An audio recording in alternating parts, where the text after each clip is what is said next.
Big Shaq was just helping Miss Hattie with her bags when a gang of thugs slammed her to the pavement and laughed. The block went dead silent. Phones came out. No one moved. But Shaq? He didn't yell. He didn't flinch. He just stepped forward. What he did next made headlines, broke a gang's grip on the neighborhood, and turned one quiet night into the most unforgettable showdown of the year. Stay till the end, because this story, it doesn't end how you think.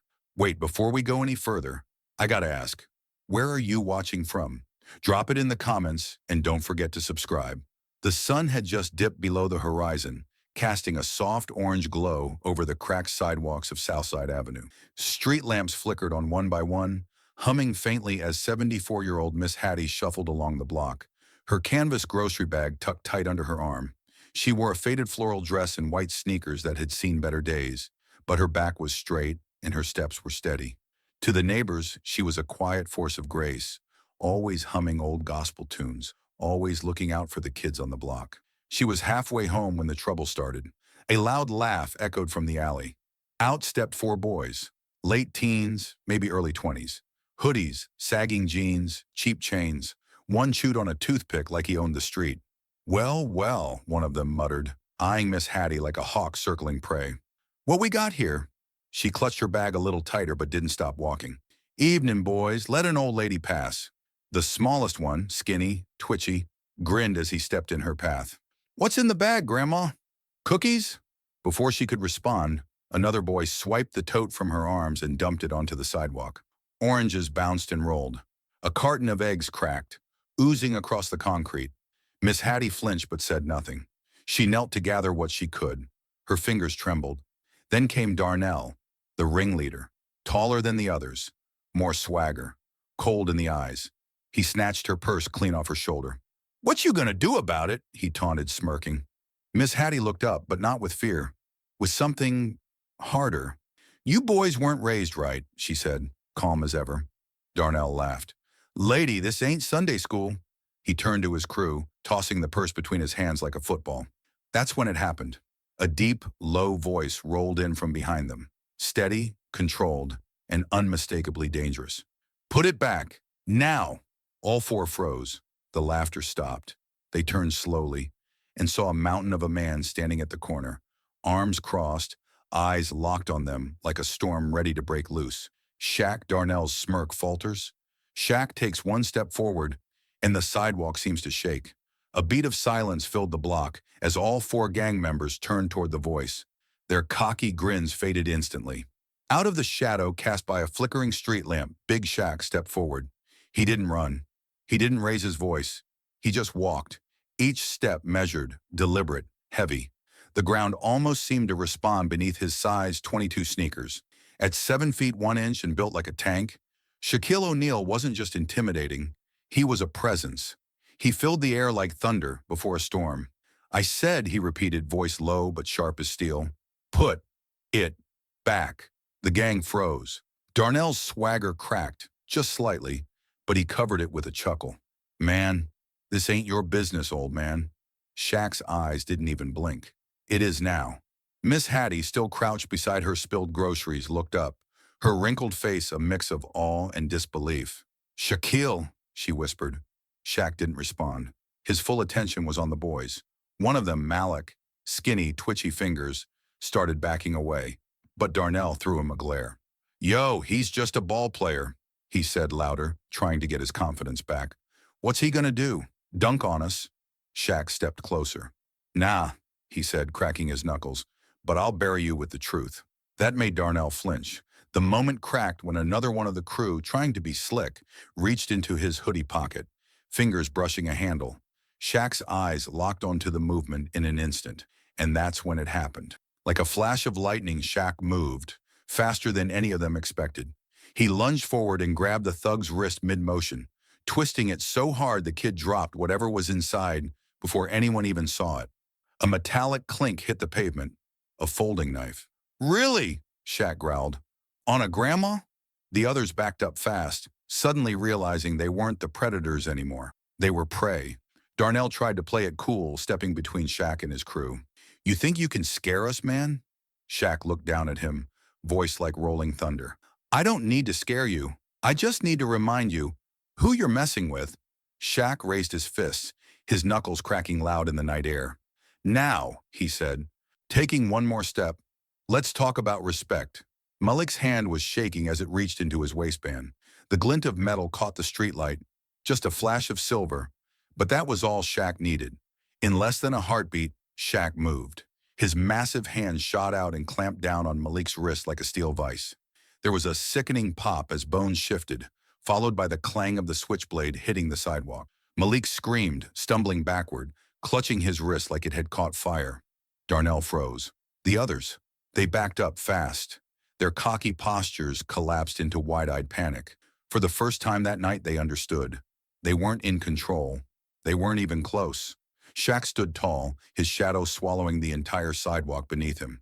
His voice dropped into something cold and razor-sharp. Y'all think bullying an old woman makes you tough? No one answered. Shaq stepped over the fallen knife, his boots heavy on the pavement. He didn't yell. He didn't have to. Every word hit like a body blow. 4-on-1, and it's not even a fair fight. For you. Darnell blinked hard, then shook it off like he was still in charge. He threw a wild swing. More out of pride than strategy, it never landed. Shaq tilted his head slightly, letting the punch fly past his cheek by inches. Then with casual ease, he grabbed Darnell's hoodie and yanked him forward. Darnell stumbled off balance before Shaq shoved him back with a single hand, sending him crashing into a trash can. A bottle shattered. Darnell groaned. Still feeling tough? Shaq asked. The two remaining gang members looked at each other, silently debating whether to run or stay frozen in place. Their leader was on the ground. Their weapon was useless. And the man in front of them wasn't just strong. He was precise, controlled, dangerous. Miss Hattie, still clutching her grocery bag a few feet away, watched in stunned silence. Her lips trembled, not from fear, but from awe. Shaq turned back to the group, rolling his neck slowly. His joints cracked like the prelude to a storm. He raised his fists and cracked his knuckles loud enough to echo off the nearby brick wall. His eyes locked on the gang with unflinching calm. Now, he growled, let's talk about respect. The gang didn't walk away. They ran. Sneakers slapped against the pavement as Darnell and his boys scrambled down the street, tripping over each other in their desperate escape. All that fake bravado they walked in with, gone, left behind on the sidewalk like the switchblade still glinting near the gutter. Shaq didn't chase them. He didn't need to. He just stood there, unmoved, arms crossed over his chest, watching them vanish into the shadows like scared rats. The street, moments ago filled with tension and fear, now settled into an eerie calm. Behind him, Miss Hattie let out a breath she'd been holding the whole time. Her hands shook slightly, the grocery bag dangling from her wrist, now nearly empty. Oranges rolled along the curb. The shattered glass bottle still sparkled under the street lamp, next to Darnell's pride. Shaq turned and walked toward her. You all right, Miss H? She looked up at him, eyes watery, voice quiet but steady. I am now, baby. I didn't think anyone would step in like that. Shaq knelt and started picking up the fallen groceries, his giant hands gently lifting each orange like it was something delicate. Nobody messes with my people, he muttered. As he stood and handed her the bag, Miss Hattie placed a soft hand on his arm. You always were the neighborhood protector, even back when you were just a lanky kid shooting hoops at the rec center. Shaq smiled faintly, but his eyes were still locked on the street, on the direction the gang had run. They'll be back, he said flatly, and next time, they won't be alone. Miss Hattie's face dropped. What do you mean? Shaq scanned the dark rooftops, his instincts already humming. Darnell's got an older brother, Jamal. He's not just some punk with a mouth. He's got people. Real muscle. He gently took Miss Hattie's arm and walked her to her front door. Lock up. Stay away from the windows tonight. She nodded, a flicker of fear returning, but she trusted him. She always had. Shaq waited until she was safely inside before turning back toward the street. He stood still for a long moment, breathing deep, the night wind brushing past him. Then the low rumble of an engine pulled his gaze to the end of the block. A black SUV crept around the corner, its tinted windows gleaming under the streetlights. It didn't stop, just crawled past slowly, deliberately, before disappearing around the bend. Shaq's eyes narrowed, jaw tightening as he whispered to himself, Jamal's in town. Inside the black SUV, silence hung thick until it wasn't. Jamal's laugh was slow, dry, and full of venom.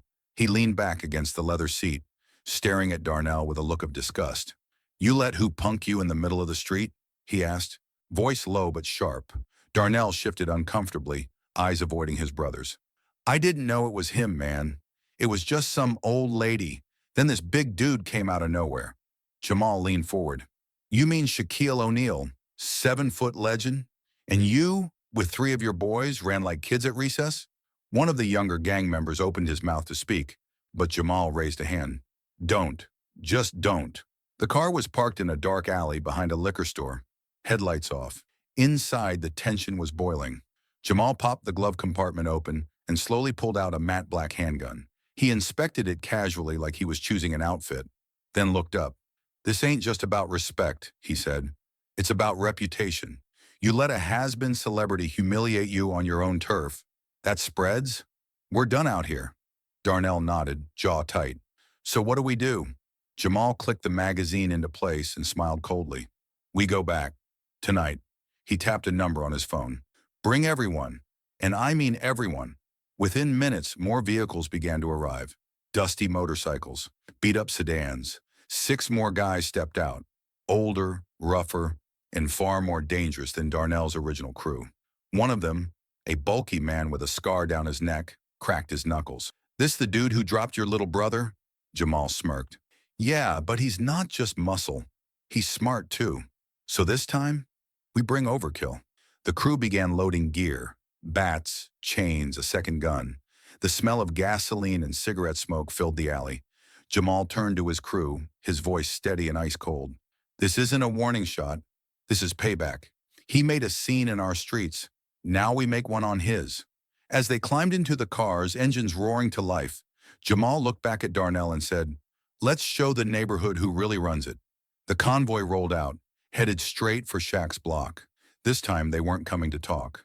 Shaq stood on his porch, arms crossed, eyes scanning the darkened street like a battlefield commander, surveying the front line. The night air was still, but his instincts were loud. He wasn't guessing. They were coming back. And this time, they wouldn't be kids playing gangster. This time, they'd bring fire. Shaq reached for his phone and tapped through his contacts. One by one, he made the calls. "Tony, you still in town?" "Yeah, what's up?" "I've got a situation. Bring the gear." Tony, ex-SWAT, quiet as a shadow but deadly as a blade. Next call. "Reese, you owe me one." Reese, an ex-Marine sniper turned private contractor. "Send me the location. I'll be there in 20. Within the hour, 3 vehicles arrived quietly. No headlights, no noise. Just men stepping out, faces hard, trained eyes sweeping the neighborhood. They didn't ask questions.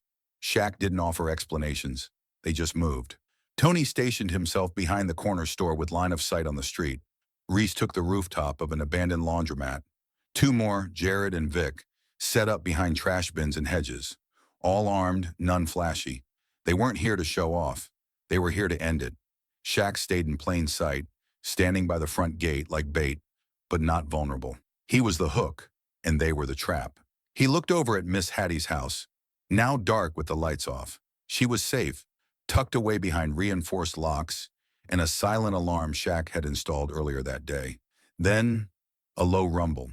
Shaq turned. Headlights. 2 cars, maybe 3, rolling down the block slow, engines purring like they owned the street. He didn't flinch. Behind him, Tony's voice crackled through the earpiece. 3 vehicles, 10, maybe 12 bodies. Weapons confirmed. Shaq's eyes narrowed. His hands flexed once, then relaxed. "They brought numbers," Reese murmured over the radio. Shaq cracked his neck. "So did we." The cars slowed to a stop just feet away from the property line. The doors didn't open immediately. Instead, music thumped low from inside, bass trembling the ground. A challenge. Shaq didn't move. Suddenly, the car doors exploded open. Dozens of boots hit the pavement. Flashlights flicked on. Guns glinted. Then from the shadows behind them, another light switched on. But this one wasn't theirs. Tony's voice came through cool and steady. "Shaq, it's go time." The screech of tires echoed off the brick walls, breaking the midnight silence like a warning shot. The SUV doors flung open in unison, and a crew of rough, scowling men stepped out, each one more aggressive-looking than the last. Jamal, Darnell's older brother, stood at the front, bigger than the others, tattooed from neck to knuckles, and carrying himself like a lion about to reclaim his territory. He cupped his hands around his mouth and shouted into the darkness, "Shaq! Where you at, old man?" The street fell silent. A breeze blew through, brushing the leaves along the gutter like nature was holding its breath. Jamal smirked. "Didn't think so." Then from the shadows came the slow, deliberate sound of boots on pavement. Shaq emerged, half lit by the glow of a flickering street lamp. His massive frame cast an even bigger shadow behind him. He stopped 10 feet away from the gang, arms loose, eyes cold. "You really want to do this?" His voice was low but carried like thunder. Jamal chuckled and motioned to his men. Weapons came out, baseball bats, switchblades, even a sawed-off shotgun. "Oh, we're doing this," Jamal grinned. "You should have stayed retired." Shaq raised an eyebrow. "Funny, I was thinking the same about you." Before Jamal could respond, a sharp whistle cut through the night. From alleyways, rooftops, and behind parked cars, Shaq's crew stepped out. One by one, they surrounded the gang like ghosts in tactical gear. Ex-military, ex-cops. No games, no hesitation. Each one locked eyes with a target. The street turned into a standoff. 10 against 6, but it wasn't just numbers. It was intent. Shaq's people were ready, focused, calculated. Jamal blinked, realizing too late they weren't just facing Shaq. They were facing trained professionals. "You brought 6, Shaq said, his voice calm as a storm cloud. He motioned behind him. "I brought 10. Panic flickered across a few of the gang members' faces. One stepped back instinctively. Jamal tried to hold the line. "You bluffing? You ain't gonna pull nothing." Shaq cracked his knuckles. "Try me." Suddenly a figure moved on the rooftop. Laser sights lit up red dots across Jamal's chest and shoulders. Reese's voice crackled over the earpiece, clear and cold. "Say the word, Shaq." Jamal stood frozen under the red laser sights, sweat forming at his temple despite the cool night air. His fingers hovered over the trigger, but something in Shaq's eyes, steady, unflinching, made him hesitate. This wasn't fear staring back at him. It was control, unshakable control. Shaq took a slow step forward, lowering his arms not to surrender, but to speak. "I ain't here to play hero," he said, voice deep but calm. "And I ain't here to start a war." Jamal narrowed his eyes. "Could have fooled me." Shaq nodded toward the rooftop where the sniper waited. "If I wanted this over, it'd be over already. You'd be on the ground wondering what hit you." The tension was thick enough to choke on. His crew remained still, alert, but didn't advance. The gang didn't retreat, but their hands started trembling. "You brought guns, numbers, fire," Shaq continued. "But let me ask you something. What's your endgame?" Jamal blinked, caught off guard. Shaq gestured toward Miss Hattie's house. A dim porch light glowed in the distance. "You pull that trigger, and she sees it all.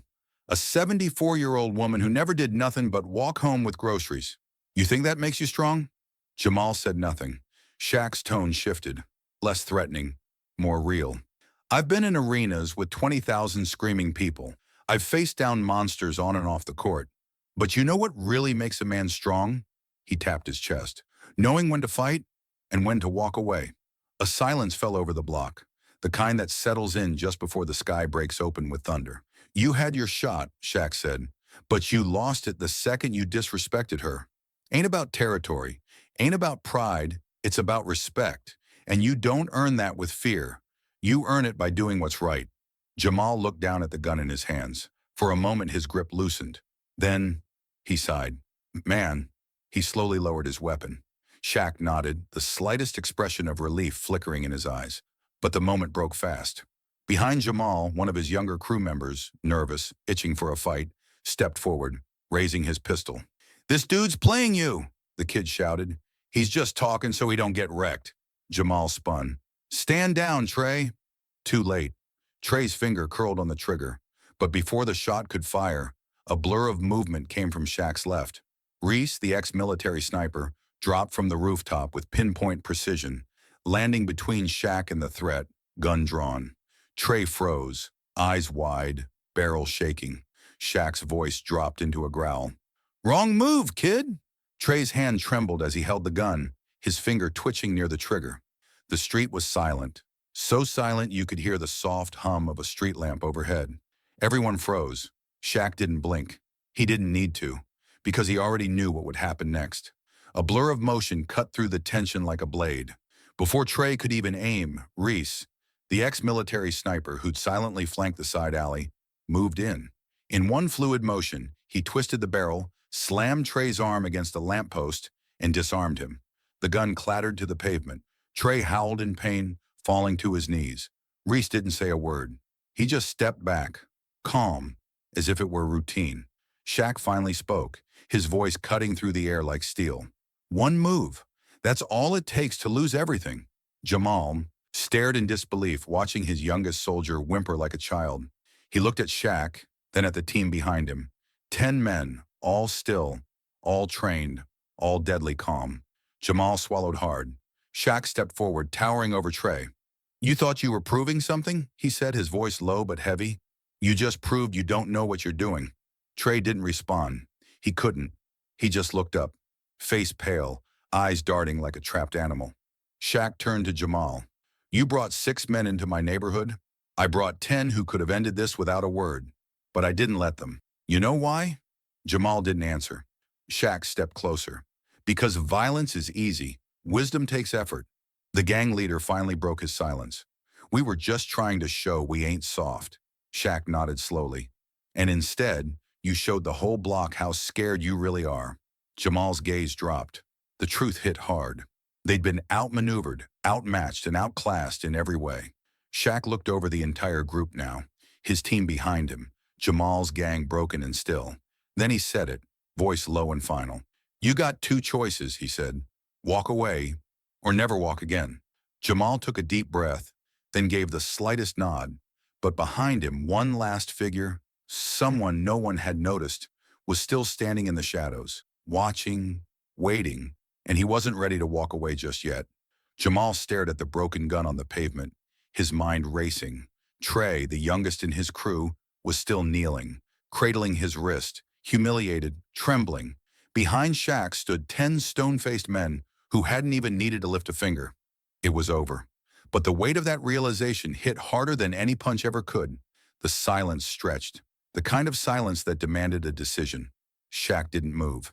He stood tall, arms crossed, a living wall of resolve. He wasn't taunting. He wasn't threatening. He was giving Jamal space to either walk away with what dignity he had left or destroy whatever remained. Jamal exhaled slowly, lowering his head. "We're done," he said quietly. "What was that?" Shaq asked, his voice calm but firm. Jamal lifted his eyes, shame flickering behind them. "I said, we're done. We ain't coming back." Behind him, 2 of the crew looked confused, but none dared speak. Even the reckless one in the shadows, finally stepping forward, froze when Shaq's team subtly shifted, hands ready. One glance from Jamal was enough to keep him still.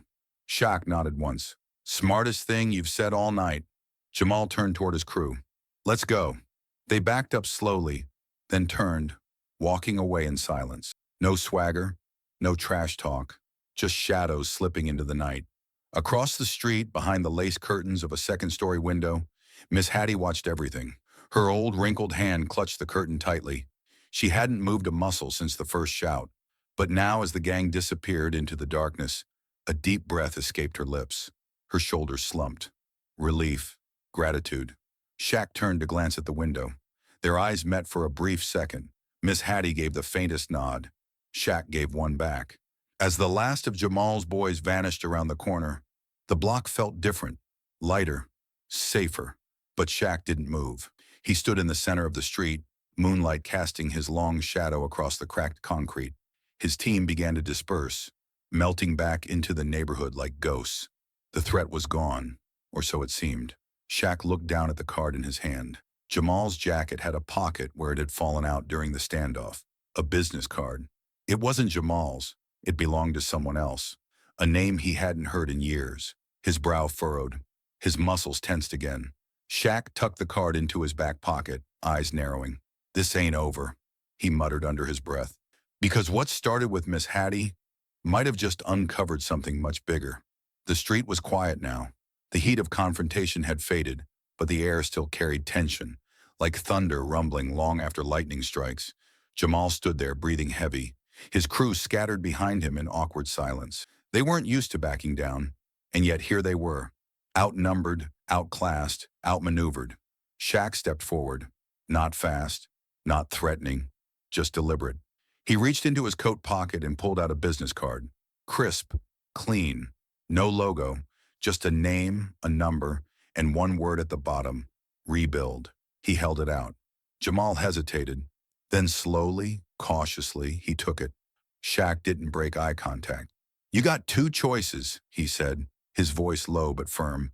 Waste your life chasing a name that won't mean anything in 10 years, or call me when you're ready to change. Jamal looked at the card like it was something foreign, something dangerous, like it might burn in his hand, but also maybe light a path. You serious? He asked, skeptical. Shaq nodded. I don't hand those out for fun. I've been where you are. Anger, pride, all that noise in your head making you think you got no other way. But that's a lie someone sold you. Jamal swallowed hard. The words hit him harder than any punch could have. Behind them, one of his boys whispered, Let's bounce, man. Shaq turned to walk away but paused. This ain't charity, he said over his shoulder.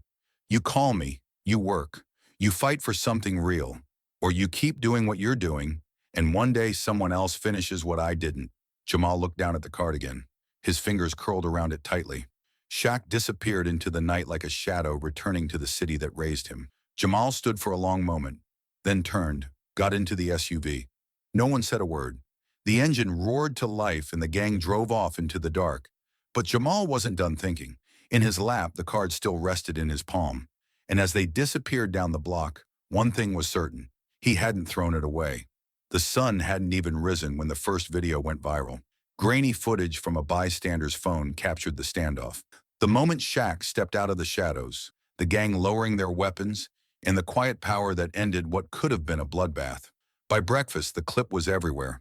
Local news anchors called it a miracle in the streets. Social media dubbed him the guardian of the block. But in the heart of that small, worn-down neighborhood, to one woman in particular, he was still just Shaquille, the same boy who used to carry her groceries when he was 10. Miss Hattie sat on her front porch, wrapped in a knitted shawl, sipping tea with a warm smile. They called him soft because he played ball, she chuckled to a reporter. But that boy always had fire in him, always knew right from wrong, just took some folks a little longer to see it. Across the city, murals of Shaq and Diesel popped up overnight. One painted across a brick wall showed him standing beside Miss Hattie, shielding her with his massive frame. Kids stopped to take pictures. Grown men nodded in respect as they passed. But Shaq? He didn't bask in the praise. He stayed low, kept working, rebuilding the gym downtown, funding after-school programs, quietly reaching out to kids before the streets could claim them. 3 days later, his phone buzzed. Unknown number. Shaq stared at it for a moment, then answered. Yeah?